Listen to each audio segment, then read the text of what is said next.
ಜಾಸ್ತಿ ಜನ ಇದ್ದಾರೆ, ಕಡಿಮೆ ಕೊಡೋಣ ಅಂದರೆ ಇಲ್ಲಮ್ಮ ಪರವಾಗಿಲ್ಲ, 60,000 ರೂಪಾಯಿ ಕೊಡ್ತಾ ಇದ್ದಾರೆ. ಇದುವರೆಗೂ 8 ವರ್ಷಗಳಿಂದ ಸತತವಾಗಿ ನಡೆಸ್ಕೊಂಡ್ ಬಂದಿದ್ದಾರೆ.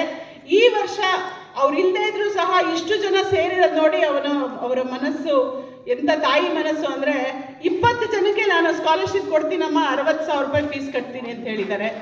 ಸೊ ಅದನ್ನ ನಿಮ್ಮ ಇರೋ ಎಲ್ಲ ಸ್ಟೂಡೆಂಟ್ಸ್ ಲಿಸ್ಟನ್ನ ನಾವು MTB ಅಣ್ಣ ಕೊಟ್ಬಿಟ್ಟಿದ್ದೀವಿ. ಅವ್ರ ಕಡೆಯಿಂದನೇ ಕರೆ ಬರುತ್ತೆ, ಯಾರಿಗೆ ಕರೆ ಬರುತ್ತೋ ಅವ್ರು ಹೋಗಿ ಸ್ಕಾಲರ್ಶಿಪ್ನ ತಗೋಬೋದು. ಅವ್ರು ಬರಬೇಕಾಗಿತ್ತು, ಅವ್ರ ಮಗನೂ ಬರ್ತಾ ಇದ್ರು, ವರ್ಷ ಕಾರಣಾಂತರದಿಂದ ಬರೋಕ್ಕಾಗಲಿಲ್ಲ.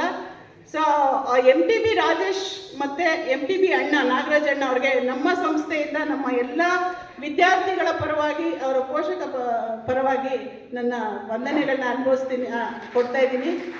ಆಮೇಲೆ ನಾನು ಕೇಳಿದೆ, ಅಣ್ಣ ಜಾಸ್ತಿ ಜನ ಇದ್ದಾರೆ, ನನಗೆ ಡೋನರ್ಸು ಈ ಸತಿ ಸ್ವಲ್ಪ ಕಡಿಮೆ, 4-5 ಜನ, ಬೇರೆ ಪೊಲಿಟಿಕಲ್ ಸಪೋರ್ಟ್ ಇಲ್ಲ, ನಾನು ಏನು ಮಾಡಲಿ ಅಂದಿದ್ದಕ್ಕೆ, ಸರಿಮ್ಮ 50 ಜನಕ್ಕೆ 50 students he has declared 10,000 rupees scholarship for books.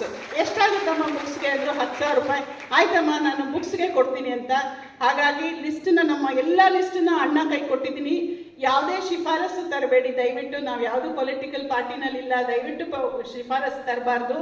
ನಿಮ್ಮ ಎಲ್ಲ ಅವರೇ ಅವರು ಯೋಗ್ಯತಾ ಅನುಸಾರ ಅವರ ಮಾರ್ಕ್ಸ್ ಆಗಿರ್ಬೋದು, ತಂದೆ ತಾಯಿಯವರ ಬ್ಯಾಕ್ಗ್ರೌಂಡ್ ಇರ್ಬೋದು, ಅದ್ರ ಪ್ರಕಾರ ಅವರು ಡಿಸೈಡ್ ಮಾಡಿ ಅವರೇ ಅವರ ಆಫೀಸಿಂದ ಕರೆ ಕೊಡ್ತಾರೆ. ದಯವಿಟ್ಟು ನಮ್ಮ ಮೇಲೆ ಯಾವುದೇ ಒಂದು, ನಾವು ಆಲ್ರೆಡಿ ಶ್ರಮ ಪಟ್ಟಿದ್ದೀವಿ, ನಾವು ನಮ್ಮ ಟೀಮು ಇಷ್ಟು ಜನನ ಕರೆಸಿ ನಿಮ್ಮನ್ನೆಲ್ಲ ಕೂರಿಸಿ ನಿಮಗೆಲ್ಲ ಸನ್ಮಾನ ಮಾಡಿ